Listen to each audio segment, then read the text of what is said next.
Welcome to the Money Spot, the place where we answer your money questions. I'm your host, Heather Katonga Woodward, and in this week's episode, Harriet asks a question about getting a will in place. Hi Heather, my name's Harriet. Thanks for the UK-focused personal finance podcast. I feel slightly worried that I don't have a will because of the COVID-19 pandemic. I have children and some assets, and I want to go about getting a will in place in the right way. Please tell me what I need to think about so I get my will done correctly from the get-go. Thanks a million. Thank you for such a great and topical question, Harriet.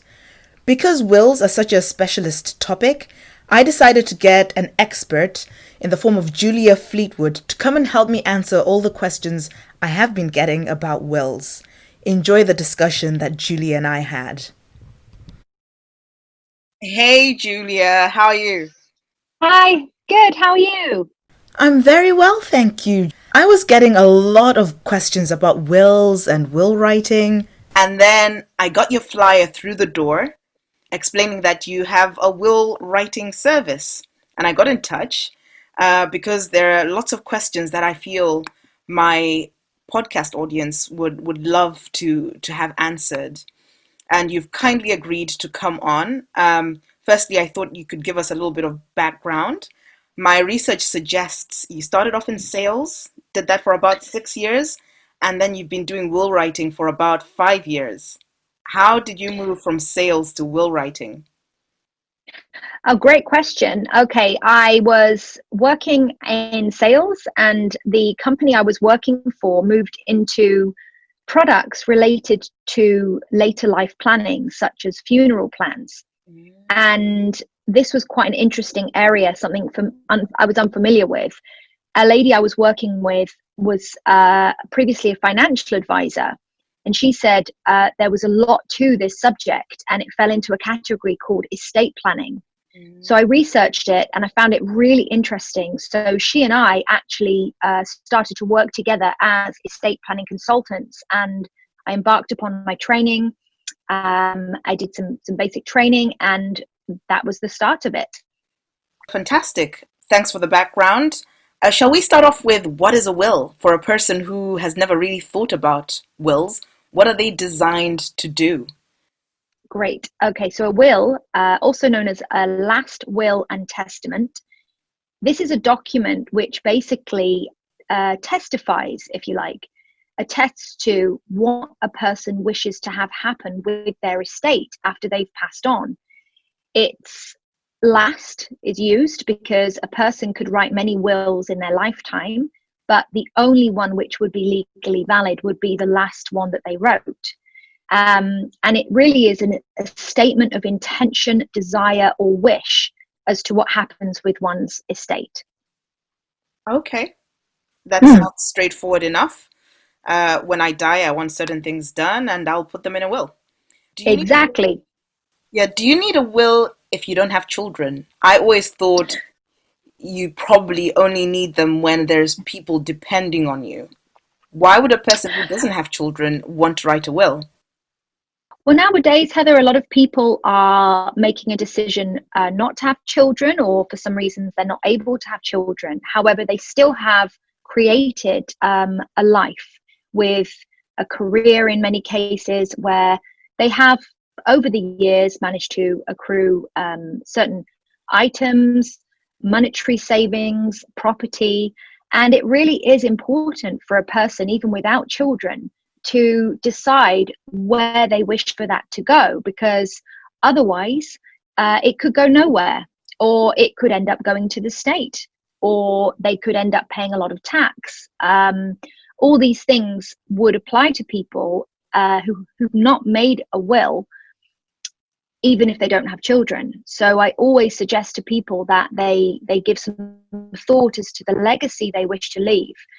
For example, many people nowadays are leaving their estates to charities if they don't have children. That seems like a natural thing to want to do. A charity that you're into is a little bit better than the government. Yeah, exactly. I mean, a person may choose to leave a legacy for their community, for the local community, but in many cases, private charities, especially smaller charities, are becoming beneficiaries of generous gifts in people's wills. Mm. Um, and additionally, people who don't have children will often have their own special people in their lives who they've elected to leave part of their estate to. In fact, a client of mine who doesn't have children recently left her estate to, I think, approximately 34 individuals who'd had a significant impact in her life, ranging from colleagues, neighbors, friends' children, Mm. quite a long list. So, there's no limit to what you can do. That's impressive. I think that really Mm. answers my next question, which was whether you need a will if you are below the inheritance tax threshold, which by your answer suggests you do, because it's about where you want the money to go, rather than to do with tax issues necessarily. Yes, absolutely. The first and primary objective of a will is to designate where you wish for your estate. And by that, I mean anything you own, not just property, but possessions, money, etc., where you want that to go. And given that the inheritance tax threshold is a fairly significant amount, a person who has got, for example, £250,000 estate wouldn't have an inheritance tax liability, but if they didn't have a will, then there would be £250,000 worth of property, money, etc., left open to be taken by, well, to be honest, a process called intestacy, which is what happens when a person doesn't have a will, which is a government procedure where they would actually try to determine who should benefit from your estate and find some distant relative in some cases.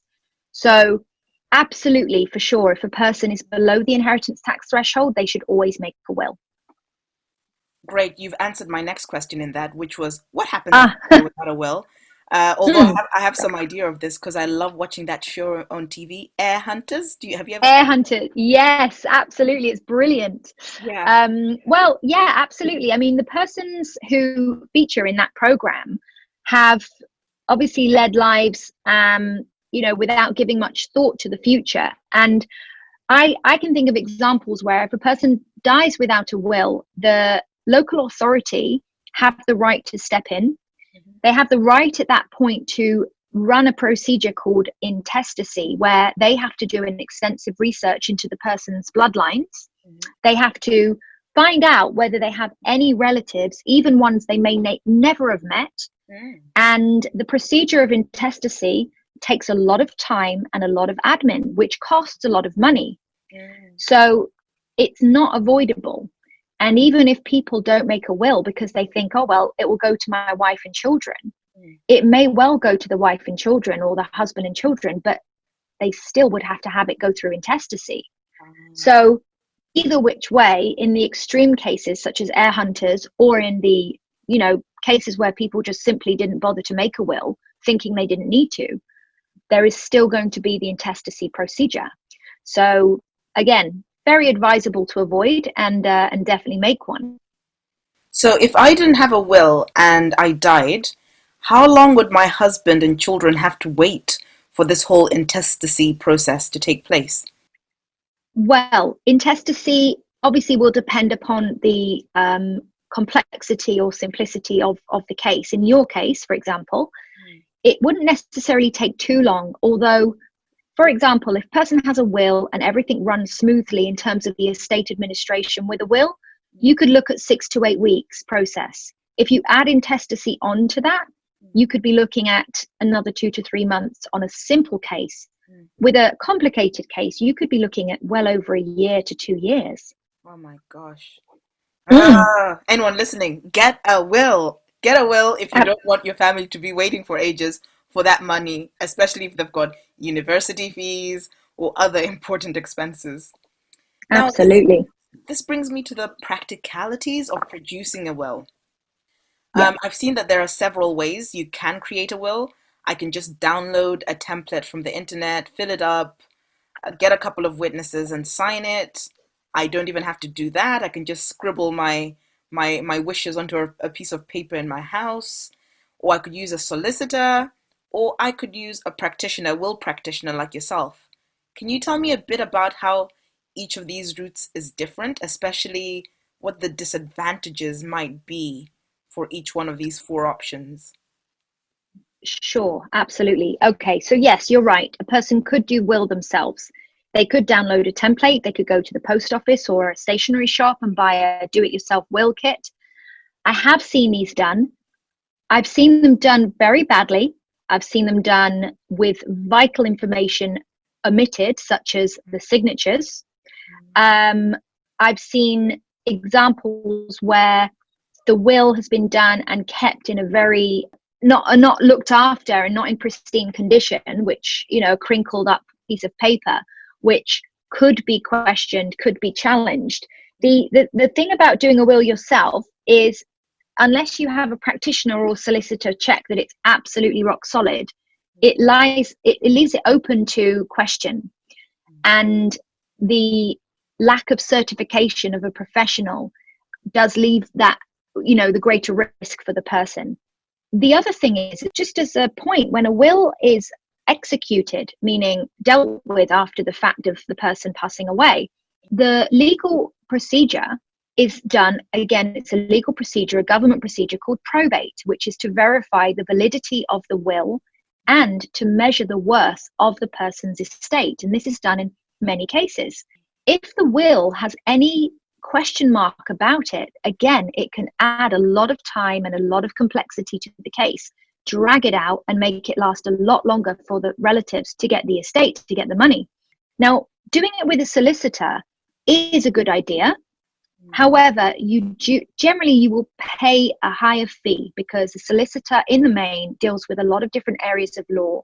They don't necessarily specialize in estate planning or wills. It will just be one of the many things that they do. And they will charge an hourly fee. So you could pay sometimes a significant sum for just a will.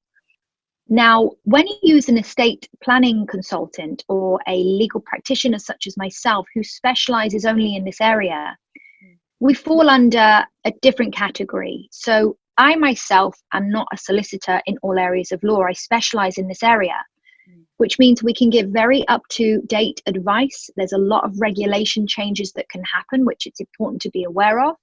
We can deliver a will very speedily and efficiently as we keep up to date with all the different software changes in terms of creating wills. And it can be dealt with in a way that is less costly as well compared to a solicitor. So that would be the major difference. Great. You said to me something that I really didn't know, which was that in addition to the upfront cost of a will, the solicitor can make it such that they are the executor of the will, and that would entail your family having to use that solicitor and pay them whatever charges they've put on that. How can you go about finding out if this is your situation? If you already have a will, is it just a matter of checking who the executor is? And if you do find that your solicitor is the executor, where do you go to find out what their costs are going to be at the point of your death? That's a great question. So first things first, you would check the will that you have. And every solicitor who makes a will for a client should give a copy of that will to the client. So you should have a copy will. Upon looking at the copy will, usually in the top section of the first page, it will state who the executors are, and it will state whether the solicitors named themselves or their firm as an executor. It's happening less and less now because it was found that people weren't aware this was happening. And when the family eventually went to the solicitor to get the original will after their loved one had passed away, they were finding that solicitor could literally take charge of the entire administrative process after the deceased person died. And because they were nominated as executor, they could literally charge whatever fees they wished to charge. And the family wouldn't have any grounds to argue because the person was obviously deceased. So the way to go about handling that would be, certainly with one's parents or grandparents, if they made a will some time ago, to get them to verify this point, to then suggest to them possibly amending the will so that the solicitor's not an executor.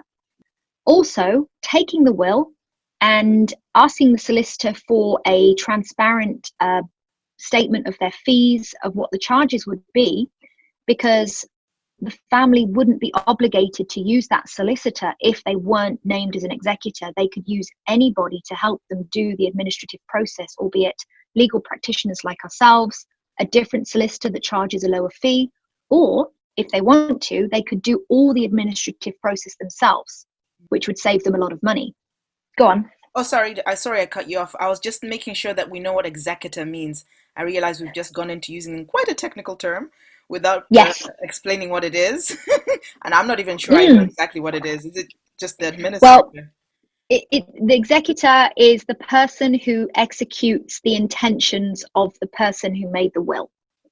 And normally you would have at least 2 executors, because obviously if you nominated one and they passed away before you, then the will is completely null and void. Oh, wow. Yeah. And your executors can be anybody. A common misconception is that the executors cannot be the people to whom you're leaving your estate. That's untrue.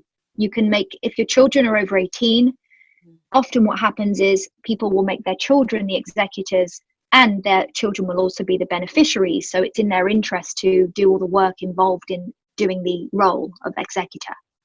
Okay, understood.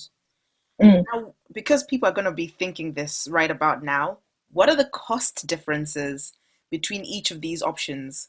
I guess the template thing is free, so it comes down to the cost difference between a solicitor and a will practitioner, on average.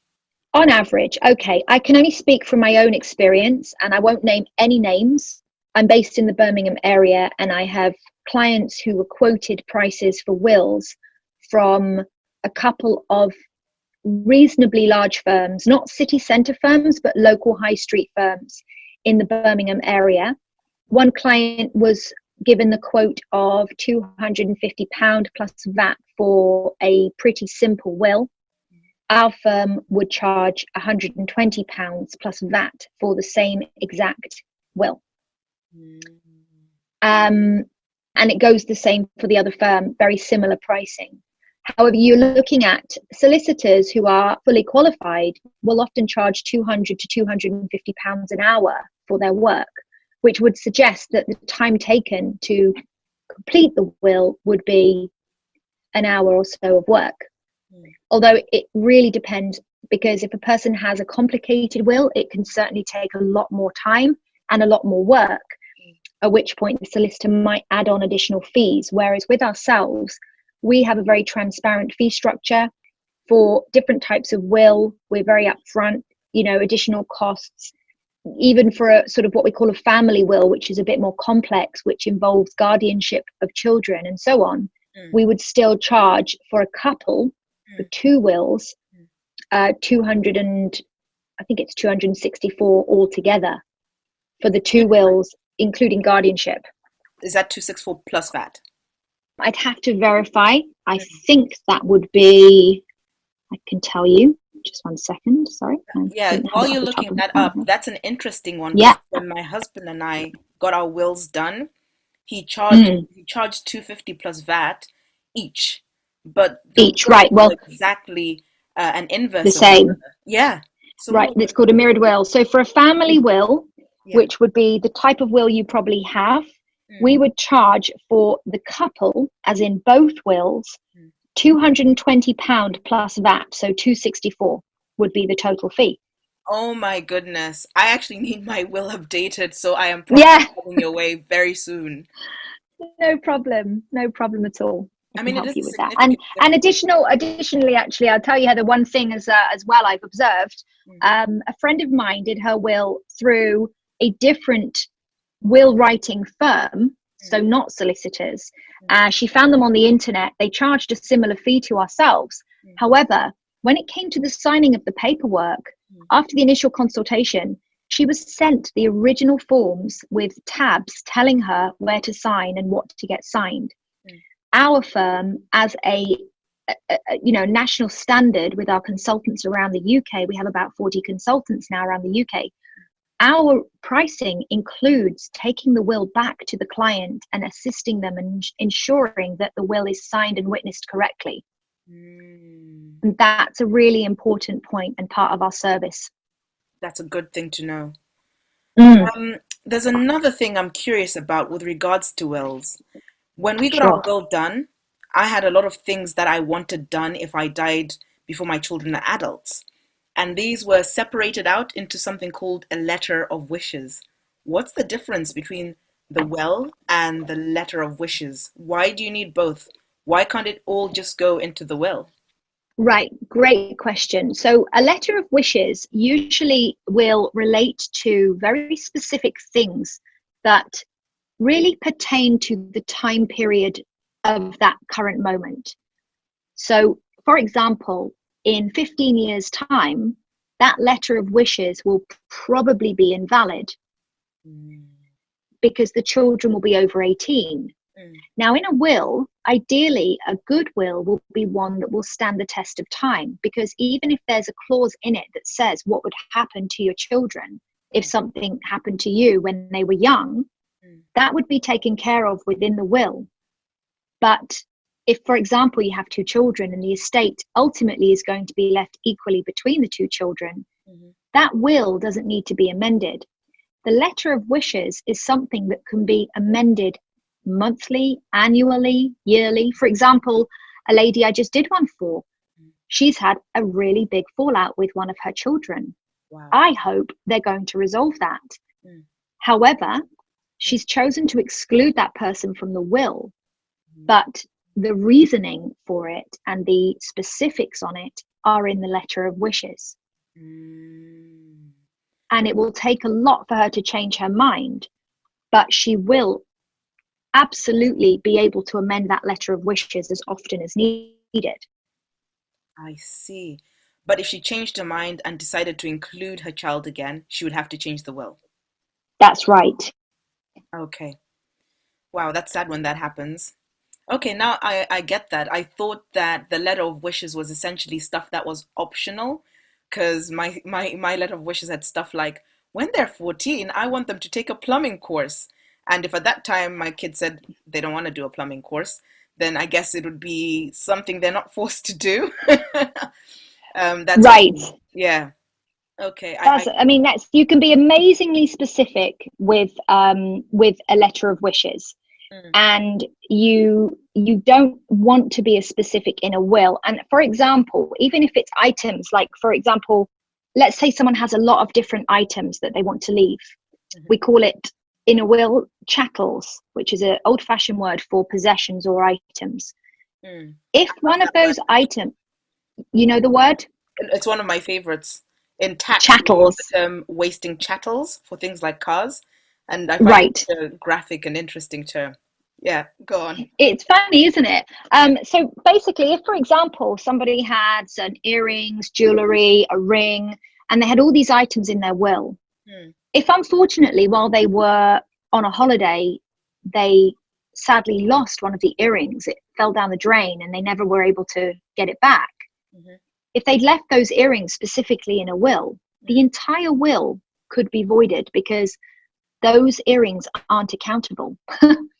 What? So yeah, so you have to be, if someone just says all my gold jewelry to my daughter, well then it doesn't specify. So then it could be anything that the executors find at the time that constitutes the description. But if a person wants to make specific descriptions, such as the antique dresser that was a gift from my aunt, you have to ideally leave those in a separate letter, or also what's called a memorandum of wishes, rather than in the will itself. I didn't know that at all. Yeah. The letter of wishes is also something that can be handwritten by the person themselves. They can do it entirely themselves, and it can sit with the will, and it doesn't have to be witnessed in the same way. Okay. But what prevents, does that need witnesses as well each time you update your letter of wishes? So that Nope, it doesn't need a witness at all. So what stops people from just making something up and saying, oh yeah, this is my mom's letter of wishes. I know she has a will, but this is her letter of wishes. Well, this is where it comes down to trust. Mm, And this is where it comes down to deciding where to keep one's will. mm, If a person uses a solicitor, often a person will store the will with the solicitor, mm, although that does somewhat bind the family to using that solicitor down the line, whether they're executors or not, because the executor might just say, well, we've got the will here, we'll do the admin. mm, With our firm, what we suggest is when people have done their will and they've written their letter of wishes, if they choose to write themselves or we write it for them and they sign it, mhm, we recommend that we keep those in safe storage mm, away from the property with 24-hour access, where the client sent a little card and a certificate of safe storage. mm, So in that way, we know that the ultimate and final wishes of the person are kept safely put away mm. and nothing can replace those. Okay, that's good knowledge as well for anyone writing letters of wishes. Keep them with the will writer so that they're all safe. Now, Definitely. yeah, another interesting thing that is starting to crop up is digital assets. Are people Yes. starting to add stuff like their social media accounts, emails, Google storage, Dropbox storage, and things like that to their will? Because I've heard of cases of people not being allowed access to their husband's photos because Google says they own them, essentially. Wow. I mean, that is a really good question. And I've come across it more in a different subject, which we'll probably come to, which is power of attorney, which we'll talk about.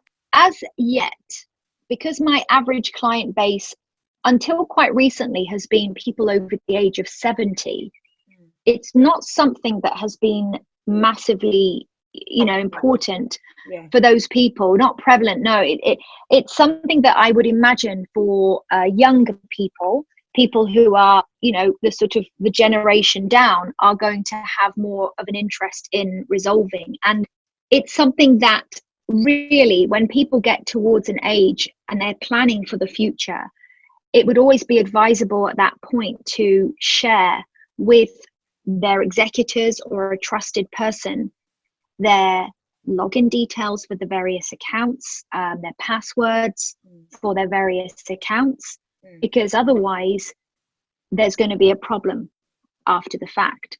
mm, But it's something that can go in a will, and you can leave your digital assets in a will, most definitely. But it's a case of then accessing those digital assets after, because right now, for example, I use an iPhone which uses facial recognition, mm, which makes it even not important for me to know the passwords off by heart for all my different apps and social media accounts. mm. So there's no one else that would ever be able to access those if something happened to me. So it is important to think about that.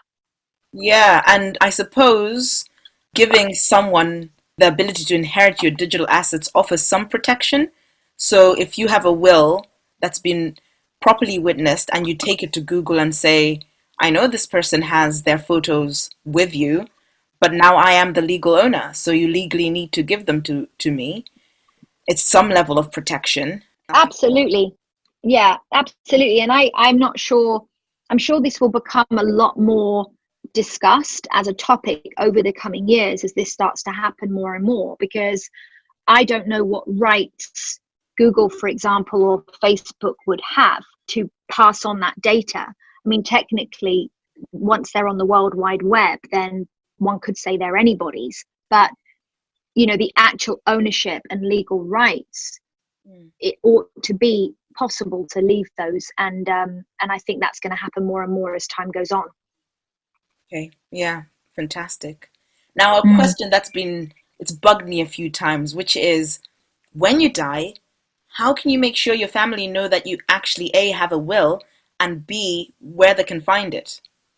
So that is really very important, because if a person's done a will and they've hidden it away in a safe place and nobody knows about it, Mm, if it's not found, well, that will not be executed and the case will go to intestacy. So mm, the first thing I always suggest to anyone who makes a will is you must tell your executors that they are executors, and you must tell them where your original will is going to be kept. Some parents give their will to their child and say, this is going to be for you to deal with, so you need to take good care of it. Some people choose to use a remote storage facility, and in our case, we provide clients with a little card which has the contact information, the registration number of the safe where their will is kept, and a certificate stating what is inside that safe. So the person could keep that card on their person at all times. They could give that card to their executors and say, you'll be needing this someday. But it's very important to make sure that you tell the executors, not so much the beneficiaries, because a lot of people don't want their beneficiaries to know they've even been left in the will. Yeah, that's what I was going to ask. Right? I mean, if you give your kid your will to look after, does that mean they can read it? Or do you put it in an envelope and say, you can't open this envelope, darling, but the day that I die, open it? I mean, that just increases levels of curiosity. Absolutely. And I think in many cases where families are, not complex, and everyone knows, the mum and dad and the two kids, and it's all very straightforward, the parents wouldn't really mind if the children saw the will, because they know it's just, well, we're leaving everything equally between you guys. However, in cases where it's not quite so cut and dried, then it would normally be advisable for the will to be kept somewhere safely out of the way. I had one lady, in fact, a former colleague of mine, she was quite funny. She has one son, and she said he wasn't very responsible, but ultimately he was going to need to know about the will. So she bought a box, like a safe box, and she hid it in the back of the wardrobe under the shoes, and she put a big sticker of a skull and crossbone on the box, and she referred to it as her death box. And she said, well, it's going to be fairly easy for him to find that when the time comes. I thought, well, yeah, fair enough. Each to their own. Yeah, they'll be clearing out the room and they'll be like, oh, death box, what's this? Right. So, that's quite an extreme case, but I would generally recommend that it is safer to store your will remotely. It's covered under insurance, liability and, professional indemnity insurances, etc. And it just gives your family someone to go to when the time comes to get the will from, and to ask for help if needed.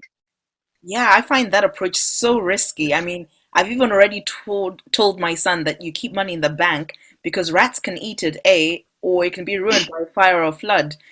If that house is, subject to any sort of natural disaster, that's the death box gone.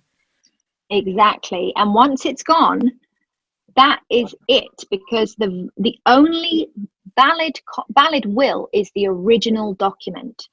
And this is such an interesting point, because when you look at the modern world we live in, everything is electronic. You can have bank accounts where you never even go in there. They're phasing out checkbooks. Human interaction is becoming such a premium, especially with what's happened with the COVID-19 situation. Yet when it comes to this area, it's so archaic, and I don't think it will ever change. In fact, even witnessing wills, for example, there was a whole question over whether or not you could witness wills over a video call, and it was deemed not legal to do so. That's how archaic this area of the law is. So that document, that few pieces of paper, is worth the £264 which was spent on it. So it is as important to know how to store it as it is to actually make one. Jeez, no, that is a critical point that I even didn't realize. I did not. Now we move to the power of attorney. What is a lasting power of attorney? I've got to admit that I don't have one of these, because I've seen them as something that you only need when you're like 65, 70. What is it? Right. It's a really interesting document. Again, it's a government document which practitioners like myself will assist people to create, because it's not easy to create it, although one can look online and find out how to go about getting one put together. The document is granting power to another person or other people whom one would wish to make decisions on their behalf if they weren't able to do so. For example, an older couple, a husband and wife, the wife has a fall one day and bangs her head.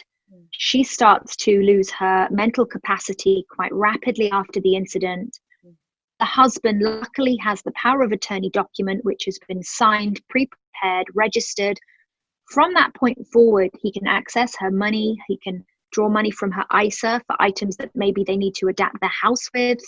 He can contact any organizations that have her name only. Maybe she has like thousands of Nectar points. Maybe she has subscriptions to magazines, which she no longer needs. Small things, large things, things like DVLA, tax, pension, anything that's in a person's sole name will not be immediately under the control of the spouse. Even if they've been married for 50 years, makes no odds. There's no control over accessing or making decisions regarding those accounts without a power of attorney. Now, accidents can happen, and it's obviously less of a risk for someone who's younger, but I've known people where in the 40s, the husband or wife has suddenly had a heart attack or a stroke.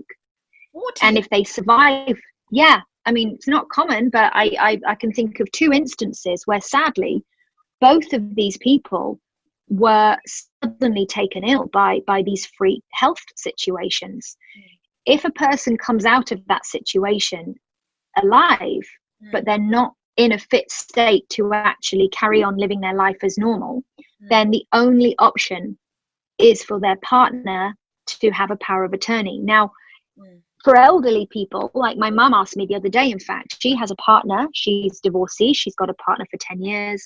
They are very happy together. He has children. She has children. They're not married, and they are as good as married. So she said, I'm going to get a power of attorney, and I want to make him the power of attorney, but do I need a second one? I said, well, sure you do, because what if you both grow old together, you're both in your 80s, you both become fragile and infirm, you're not going to be able to do anything for the other. So at that point, you would want either my brother or myself, or he would choose his children to step in and manage their affairs. So it's, in my opinion, it's as important as a will, because it protects against any situation that could arise during a person's lifetime.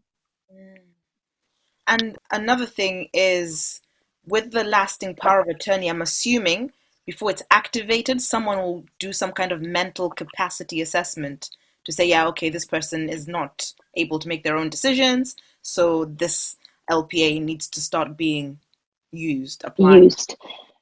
Yes, indeed so. And the funny thing though is, if I made one, for example, right now, where I have full mental capacity, if I chose to register my own lasting power of attorney now and give my husband that power, even though I'm capable of making decisions, I can still allow him the right to do so on my behalf. So if I had to go off on a trip for 3 months to work on a project, a charity project, and I decided to do that, and I knew that things would need to be dealt with in my absence, I could still activate and give my husband that power to make decisions regards my accounts and so on while I'm away. So it can be used for other things. Would that one be called a limited power of attorney? Yeah, or general power of attorney. That's right. But the lasting power of attorney, it's a moot point. If a person is losing mental capacity, but they haven't completely lost mental capacity, then they themselves can choose to activate their power of attorney and have it be used. If a person has one and they suddenly lose mental capacity, for example, the person that falls down and slips and bangs their head, and they have the document, at that point, they've gone past the point of no return. They can't make decisions for themselves. There's no real capacity test needed. The spouse can simply activate with proof of the situation, and they can go about using the power of attorney. You've convinced me. I'm getting one. I don't care what anyone Wow, says. I'm getting a brilliant. lasting power of attorney. Brilliant. And in my view, Heather, it's like an insurance policy. But the good thing about it is once you have it, you have it. You Yeah, would never need to renew it. It's done once in your life. You yeah. keep it safely stored away, Mm, and there'll be no, government change to it. It mm, will remain as it is, mm. and it will work for your entire lifetime. So it's a really good investment, in my opinion. How much do they cost, speaking of investments? Mm. So again, price wise can vary wildly depending on from whom you get to assist you with Mm, creating one. Our firm have a charge of £250 plus VAT mm, to draw up the power of attorney. mm, If a person chooses to do a power of attorney for both their property and financial affairs and their health and welfare, mm. which is a different power of attorney, there's two types, Yeah. then we give a 10% discount for the two. Mm. And if we have a couple that choose to do them, again, we give a further discount. I think overall it's about 15% for all of them together. A solicitor, again, I'm not going to say who. I recently saw their price list when I went to visit a client. They'd been quoted by the solicitor Mm. just to do the two powers of attorney for property, finance, and health and welfare. Mm. They were being quoted just shy of, including VAT, just shy of £1,500. What? Seriously. And was this Seriously. 1500 for two people? So, No, it was for one person to have two power of attorney. So for example, including that, mm, for me to give a couple all of the power of attorneys, I think it's £1,080, 1080, something like that, mm, including that. The solicitor was charging, including that, just shy of 1,500 for one person to have the two types. wow. So ridiculous. And the funny thing is, there's no difference in the document. It's exactly the same document. Right, great. So So would that mean if you had two people, a husband and a wife, who wanted the two powers of attorney, would that mhm. be 1080 times two, or is this where the discount comes in? No, 1,080 altogether. For two people? Yeah, Check. 1,080 for everything, for two people to get two times. So you're talking about four individual documents, two Yeah. each for the couple, including VAT, is 1,080. And that includes all the signatures. It also includes something very important, actually, which is a certificate provider, who is the person who has to sign to say that at the time of the creation of the document, Mm, the people that were making them were of sound mind. mm, So I and all our consultants in our firm have got that legal status. We can be certificate providers. So that's included within the price. great. And people who try to do them themselves, they often go to their GP or to a solicitor to ask them to be the certificate provider. By the time they've gone and done that, Mm, they end up paying quite a bit of money. So mm. Does it's the not that GP worthwhile. charge for that? The GP can charge, unless you know them really well or they're a family friend, which is totally fine. They can do it. But a GP will charge, and it's not the same. It's not a fixed fee. It's whatever they feel like charging. Ah. And one final thing, just to check, Mm. on the general power of attorney, also known as a limited power of attorney, does it have a maturity date? So if you are going on your 3 month holiday, would it just expire on the date you expected to come back, or do you have to sort of pause it when you come back? So yeah, the person themselves would request it ending. It wouldn't have an automatic end. You'd have to, I believe, send off a form or submit some kind of document to confirm that you no longer wanted it to be active. Okay. And then I've got a few last questions, and I think these ones might Sure, be a bit more complex, and we might need another call for them. But sure. if you had wealth above the inheritance tax threshold, which is, I think, about 1 million, how can Mm, you set up a trust so, say, the proceeds of that life insurance claim go straight into a trust and you don't pay tax on your life insurance right. policy?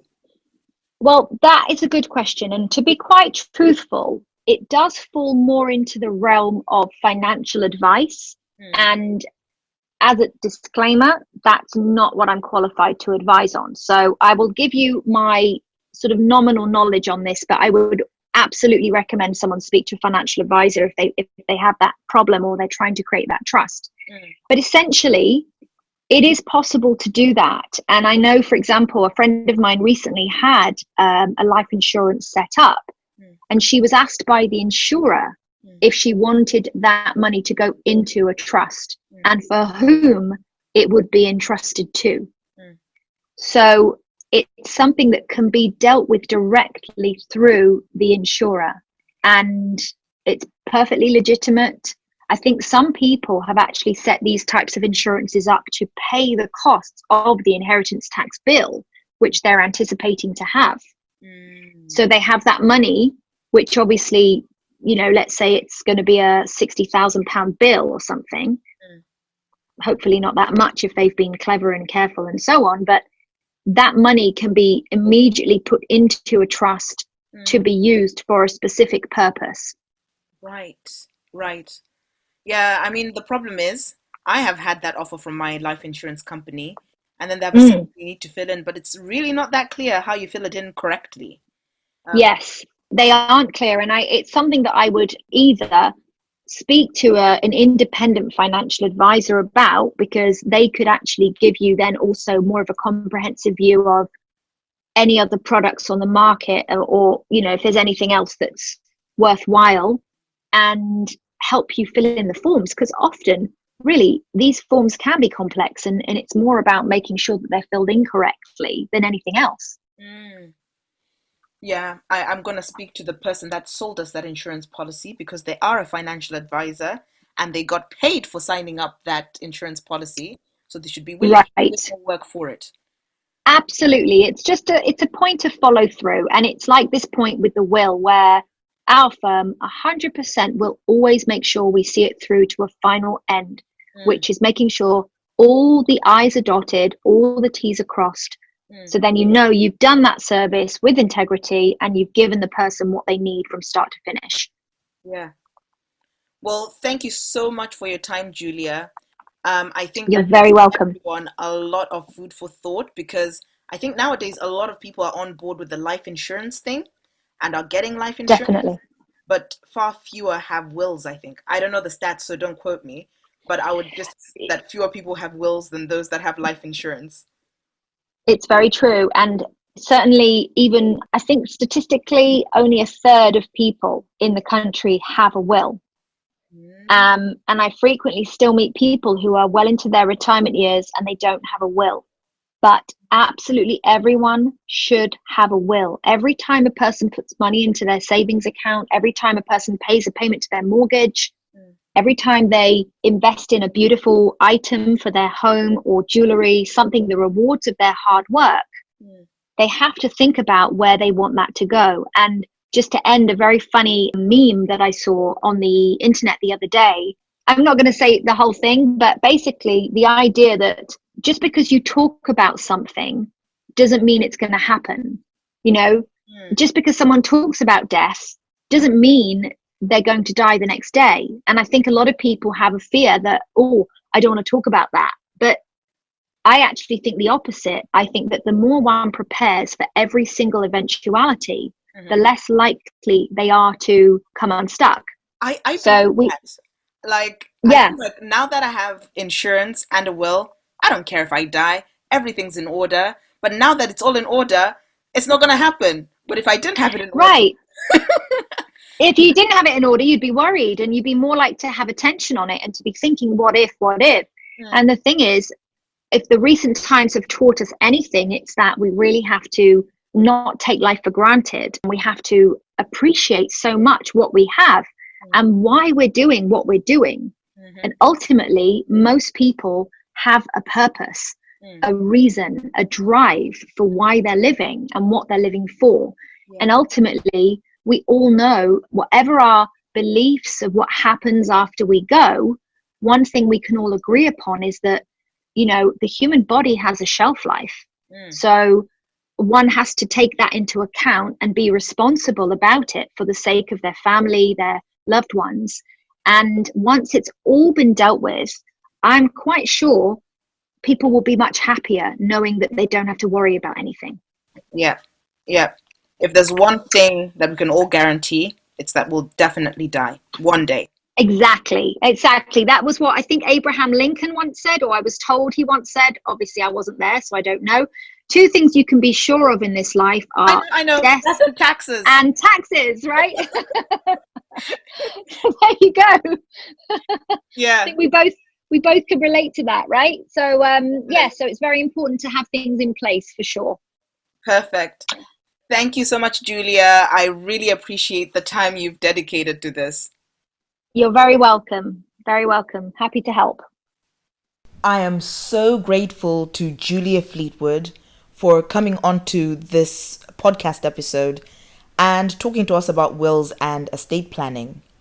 If you would like to get in touch with Julia to learn more about wills, estate planning, and essentially just getting your affairs in order, her details are in the show notes and also in the related resource. You'll have her email and her phone number, so you can get right in touch. My key takeaways from this discussion were: 1. Everyone needs a will. Even if you have no dependents, you want to have a say over how your hard-earned wealth is distributed. Even if all you have to your name is a few £100s, your will would ensure that that money goes where you want it to go. 2. Getting a will done professionally ensures that there are no errors on the will that could invalidate it. 3. If you have a complex financial or family situation, the probate process can take many weeks indeed, and even years before any finances are released to your loved ones. Probate is the legal and financial processes involved in dealing with assets of a person who has died. And finally, 4. The laws of intestate, that is, when you die without a will, may be quite different to what you expect. So I did a quick Google search after my conversation with Julia to see what would happen in a simple situation where you have a mom and a dad, 2 children that are both theirs. What happens to the money? And I thought by default, the surviving partner would get everything, but that's actually not so. They will get the property you own jointly if they are not tenants in common, but joint tenants. So if your house is in both your names and you're joint tenants, your spouse will immediately inherit it. But actually, all the wealth that you have, say in your ISAs, that is only in your name or in your partner's name, doesn't go straight to the surviving spouse. Apparently, only the first 270,000, and this number probably changes periodically, goes straight to the partner, and everything above that, only 50% goes to the partner, and the other half goes to your children. What? I was so shocked because me and my husband work hand in hand in building our asset base, and that would mean that if we didn't have our will in place, which we do, this hard-earned money would go to the children, when actually I would like my money to go to my husband because we've worked for it together, monthly, daily, budgeting, and my children have not had any part in this, and I wouldn't want them to get a lump sum of money that perhaps demotivates them from working hard. So get a will. Get a will. I hope you enjoyed this episode and that it gets you acting, getting a will or updating your will or something else. Enjoy. Thanks so much for listening. If you want to ask me a personal finance question, please type themoneyspot.co.uk into your address bar and you'll be redirected to the exact page on my website where you can ask a question. There are 3 things I would love you to do. Why don't you have a look at my ebooks or courses? My property course is the top rated UK course on Udemy for people who want to begin to invest in property. My notes to debt freedom give you an A to Z guide on how you can go from debt to zero debt. And finally, my workbook B School for money-wise, wealth-bound kids will be a fun book that you and your kid can go through together to start teaching them all the common sense things they need to know about money so that they never ever struggle with debt. The second thing I'd love you to do is to please rate me 5-star on Apple Podcast. And if I don't yet deserve your 5-star, please send me a message and let me know how I can earn your 5-star rating. And finally, if you're just loving what you're hearing and the value I'm putting out there, look into the show notes and buy your girl a coffee. Thank you. Have a great day. They said it wouldn't happen to me.